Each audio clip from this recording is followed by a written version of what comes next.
मगध, सूत, भाट और गुण गाने वाले सब जो जिस योग्य थे वैसे वैसे सवारी पर चढ़कर बहुत जातियों के खच्चर, ऊंट और बैल, असंख्यों प्रकार की वस्तुएं लाद लाद कर चले।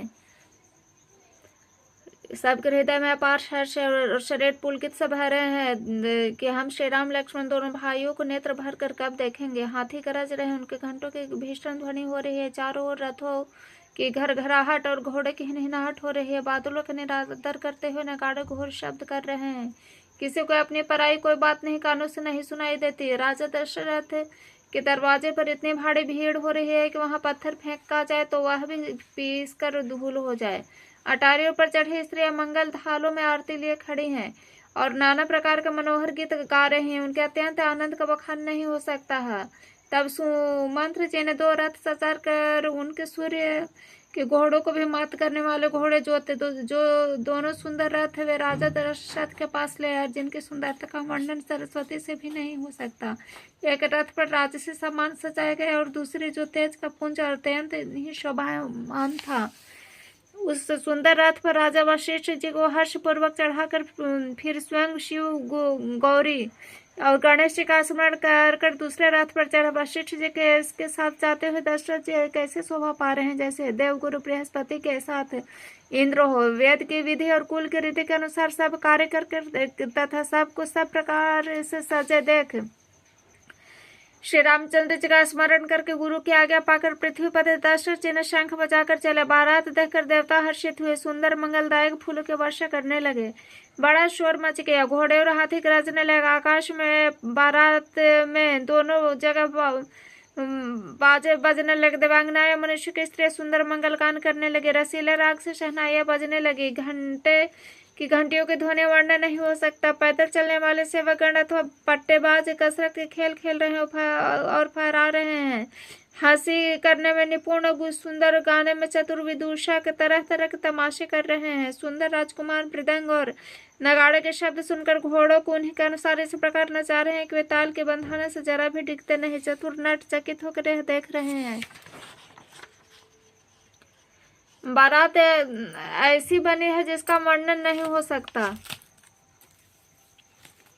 सुंदर शुभदायक शगुन हो रहे हैं। नीलकंठ पक्षी बाईं ओर चारा ले रहा है, मानो संपूर्ण मंगलों की सूचना दे रहा है। दाहिनी ओर कौवा सुंदर खेत में शोभा पा रहा है।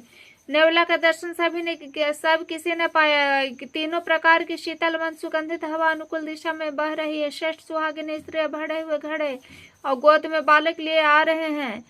लोमड़ी फिर फिर कर बार बार दिखाई दे जाती है। गायें सामने खड़ी बछड़ों को दूध पिलाती है। हरनियों की टोली बाईं ओर से घूमकर दाहिनी ओर को आई, मानो सभी मंगलों का समूह दिखाई दिया। क्षेम कर सफेद सिर वाली चील विशेष रूप से क्षेम कल्याण कर रहे। श्यामा बाईं ओर सुंदर पेड़ पर दिखाई पड़ी। दही मछली और 2 विद्वान ब्राह्मण हाथ में पुस्तक लिए हुए सामने आए। सभी मंगल के कल्याण में मनोवांछित फल देने वाले शकुन मानो सच्चे होने के लिए एक ही साथ हो गए। स्वयं सगुण ब्रह्म जिनके सुंदर पुत्र हैं उनके लिए सब मंगल शगुन सुलभ है। जहाँ श्री रामचंद्र से रुखे दूल्हा, सीता जी जैसे दुल्हन तथा दशरथ जी जनक जी जैसे पवित्र संबंधी हैं। ऐसा ब्याह सुनकर मानो सभी शगुन नाच उठे और कहने लगे, ब्रह्मा जी ने हमको सच्चा कर दिया। इस तरह बारात प्रस्थान किया। घोड़े हाथी गरज रहे हैं, नगाड़ों पर चोट लग रही है। सूर्यवंश के पताका स्वरूप दशरथ जी को आते हुए जानकर जनक जी ने नदियों पर पुल बंधवा दिए। बीच बीच में ठहरने के लिए सुंदर पड़ाव बनवा दिए, जिसमें देवलोक के समान संपदा छाई है। जहाँ बारात के सब लोग अपने अपने मन पसंद के अनुसार सुहावने उत्तम भोजन बिस्तर वस्त्र पाते हैं। मन के अनुकूल नित्य नए सुखों को देखकर सभी बारातियों को अपने घर भूल गए। बड़े जोर से बजते हुए नगाड़े की आवाज सुनकर श्रेष्ठ बाराती को आती हुई जानकर अगवानी करने वाले हाथी, रथ, पैदल और घोड़े सजाकर बारात लेने चले। दूध, शरबत, ठंडाई, जल आदि से भरकर सोने के कलश तथा जिसका वर्णन नहीं हो सकता ऐसे अमृत के समान भांति भांति के सब पकवानों से भरे हुए परात, थाल आदि अनेक प्रकार के सुंदर बर्तन, उत्तम फल तथा और भी अनेक सुंदर वस्तुएं राजा ने हर्षित होकर भेंट लिए भेजी। गहने, कपड़े, नाना प्रकार के मूल्यवान मणियां, पक्षी, पशु, घोड़े, हाथी और बहुत तरह की सवारियां तथा बहुत प्रकार से सुगंधित और सुहावने मंगल द्रव्य और सगुन पदार्थ राजा ने भेजे दही चिवड़ा अगणित उपहार चीजे कमरों में भर भर के कहार चले। अगवानी करने वाले सब बारात दिखाई दी, तब उनके हृदय में आनंद छा गया, शरीर रोमांच से भर गया। अगवानों को सज धज कर आया तक बारातियों ने प्रसन्न होकर नगाड़े बजाए। बाराती तथा अगवानों से कुछ लोग परस्पर मिलने के लिए हर्ष के मारे बाग छोड़कर सरपट दौड़ पड़े। ऐसे मिले मानो आनंद के दो समुद्र मर्यादा छोड़कर मिलते हो। देव सुंदरियां फूल बरसाकर गीत गा रही हैं और देवता आनंदित होकर नगाड़े बजा रहे हैं। उन लोगों ने सब चीजों के दशरथ जी के आगे रख दिया और अत्यंत प्रेम से विनती की। राजा दशरथ जी ने प्रेम सहित सब वस्तुएं ले ली, फिर उनकी बख्शीशी होने लगे, वे याचकों को दे दी गई। तदंतर पूजा आदर सत्कार और बड़ाई करके अगवान लोग उनको जनवासे की ओर लिवा ले चले। विलक्षण वस्त्रों के पावड़े पड़ रहे हैं, जिन्हें देखकर कुबेर भी अपने धन के अभिमान छोड़ देते हैं। बड़ा सुंदर जनवासा दिया गया, जहाँ सबको सब प्रकार सुविधा था। सीता जी ने बारात जनकपुर में आई जानकर अपनी कुछ महिमा प्रकट करके दिखलाई, हृदय में स्मरण करके सब सिद्धियों को बुलाया, उन्हें राजा दशरथ जी की मेहमानी के लिए भेजा। सीता जी की आज्ञा सुनकर सब सिद्धियां जहाँ जनवासा था वहां सारी संपदा सुख और इंद्रपुरी के भोग विलास को लिए हुए गई। बारातियों ने अपने अपने ठहरने का स्थान देखा तो वहां देवताओं के सब सुखों को सब प्रकार से सुलभ पाए। इस ऐश्वर्य का कुछ भी भेद कोई न जान सका। सब जनक जी की बड़ाई कर रहे हैं। श्री रघुनाथ जी यह सब सीता जी की महिमा जानकर उनका प्रेम पहचान कर हृदय में हर्षित हुए। पिता दशरथ जी के आने का समाचार सुनकर दोनों भाई यो के हृदय में महान आनंद समाता न था। संकोच वश वे गुरु विश्वामित्र जी से कह नहीं सकते, परंतु मन में पिताजी के दर्शन की लालसा थी। विश्वामित्र जी ने उनकी बड़ी नम्रता देखी तो उनके हृदय में बहुत संतोष प्राप्त हुआ।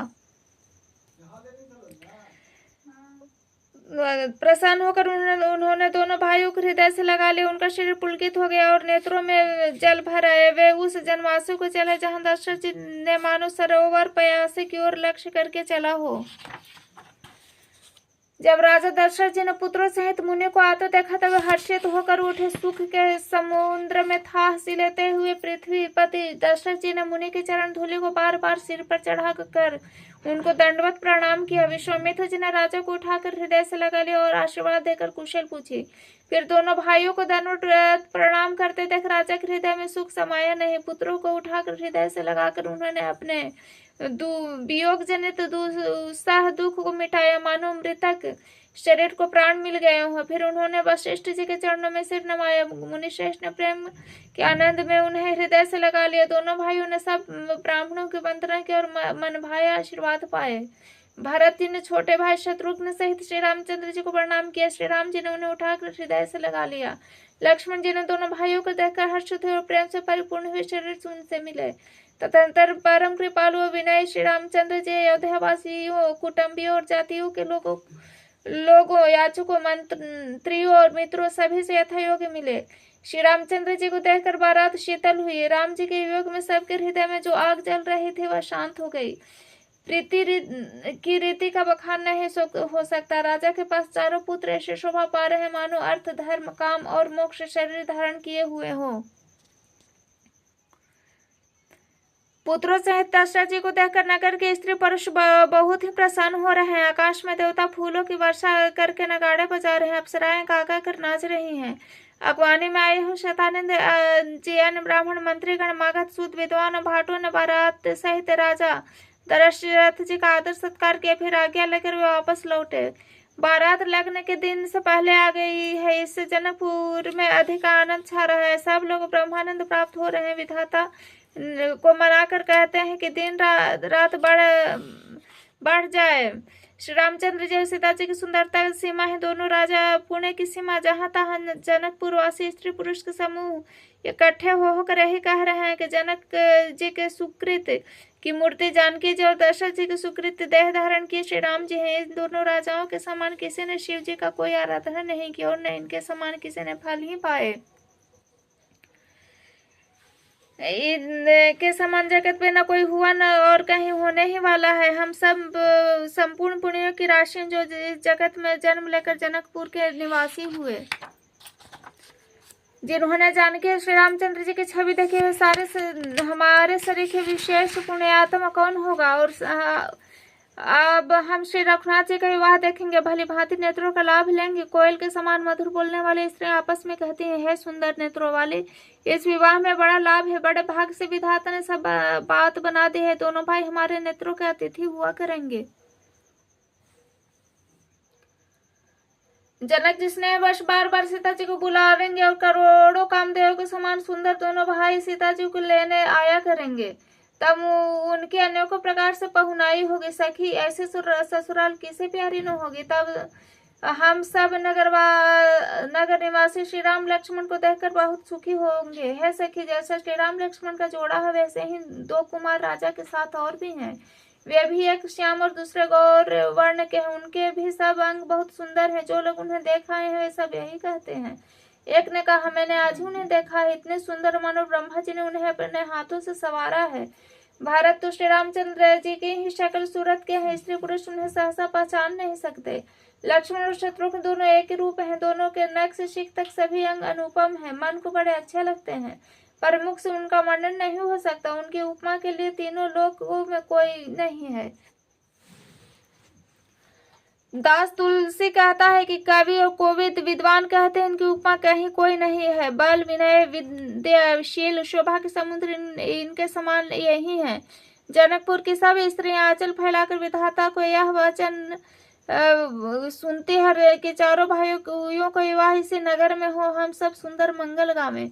नेत्रों में प्रेमाश्रुओं का जल भरकर पुलकित शरीर से स्त्री आपस में कह रही है, सखी दोनों राजा पुण्य के समुद्र है। त्रिपुरारी शिव जी सब मनोरथ पूर्ण करेंगे। इस प्रकार सब मनोरथ कर रहे हैं। हृदय को उमंग उमंग कर उत्साहपूर्वक आनंद से भर रहे हैं। सीता जी के स्वयंवर में जो राजा आए थे उन्होंने भी चारों भाइयों को देखकर सुख पाया। श्री रामचंद्र जी का निर्मल महान यश कहते हुए राजा लोग अपने अपने घर गए। इस प्रकार कुछ दिन बीत गए। जनकपुर निवासी और बाराती सब बड़े आनंद में हैं। मंगलों का मूल लग्न का दिन आ गया। हेमंत ऋतु सुहावना अगहन का महीना था। ग्रह तिथि नक्षत्र योग और वार श्रेष्ठ थे। लग्न मुहूर्त शोध कर ब्रह्मा जी ने उस पर विचार किया और उस लग्न पत्रिका को नारद जी के हाथ जनक जी के यहाँ भेज दिया। जनक जी के ज्योतिषियों ने भी वही गणना कर रखी थी। जब सब लोग ने यह बात सुनी तो वे कहने लगे, यहाँ की ज्योतिषी भी ब्रह्मा ही है।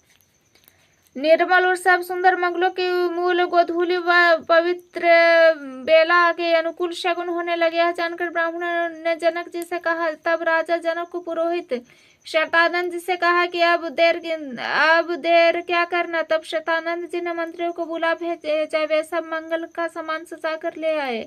शंख, नगाड़े, ढोल और बहुत से बाजे बजने लगे तथा मंगल कलश, शुभ शकुन की वस्तुएं सजाई के सुंदर सुहागिनी स्त्रियां गीत गा रहे हैं। पवित्र ब्राह्मण वेद की ध्वनि कर रहे हैं। सब लोग इस प्रकार आदर पूर्वक बारात को लेने चले। जहां बारातियों का जन्माशा था वहां गए। अवधपति दशरथ जी का समाज देखकर उनको देवराज इंद्र भी बहुत ही तुच्छ लगने लगे। उन्होंने जाकर विनती के समय हो गया, अब पधारिए। सुनते ही नगाड़ों पर चोट पड़े। गुरु वशिष्ठ जी से पूछा और पूछकर कुल की सब रीतियों का करके राजा दशरथ जी मुनियों के साथ साधु के समाज के साथ लेकर चले। अवध नरेश दशरथ जी का भाग और वैभव देखकर अपना जन्म व्यर्थ समझकर ब्रह्मा जी आदि देवता हजारों मुखों से उनकी सराहना करने लगे। देवगण सुंदर मंगल का अवसर जानकर नगाड़े बजा बजा कर फूल बरसाते हैं। शिव जी, ब्रह्मा जी आदि देववृंद टोलियां बना बना कर विमानों पर जा चढ़े और प्रेम से पुलकित शरीर होता था। हृदय में उत्साह भरकर श्री रामचंद्र जी के विवाह देखने चले। जनकपुर को देखकर देवता इतने अनुरक्त हो गए कि उन सबको अपने अपने लोक बहुत तुच्छने लगने लगे। विचित्र मंडप को तथा नाना प्रकार के सब अलौकिक रचनाओं को देखकर चकित होकर देख रहे हैं। नगर के स्त्री पुरुष रूप के भंडार सुघड़, श्रेष्ठ, धर्मात्मा, सुशील और सुजान है। उन्हें देखकर सब देवता देवज्ञाएं ऐसे प्रभावहीन हो गए जैसे चंद्रमा के उजियाले में तारागण फीके पड़ जाते हैं। ब्रह्मा जी को विशेष आश्चर्य हुआ क्योंकि वहां उन्होंने अपनी कोई करनी तो कहीं देखी ही नहीं। तब शिव जी ने सब देवताओं को समझाया कि तुम लोग आश्चर्य में मत भूलो। हृदय में धीरज धरकर विचार करो कि यह भगवान महिमाई जग निज शक्ति श्री सीता जी और अखिल ब्रह्मांड के परम ईश्वर साक्षात भगवान श्री रामचंद्र जी का विवाह है, जिनका नाम लेते ही जगत में सारे मंगलों का जिनका नाम लेते हैं जगत में सारे अमंगलों की जड़ कट जाती है और चारों पदार्थ मुट्ठी में आ जाते हैं। ये वही श्री सीताराम जी है। काम के शत्रु शिव जी ने ऐसा कहा। इस प्रकार शिव जी ने देवताओं को समझाया गया। फिर अपने श्रेष्ठ बल नंदीश्वर को आगे बढ़ाया। देवताओं ने देखा कि दशरथ जी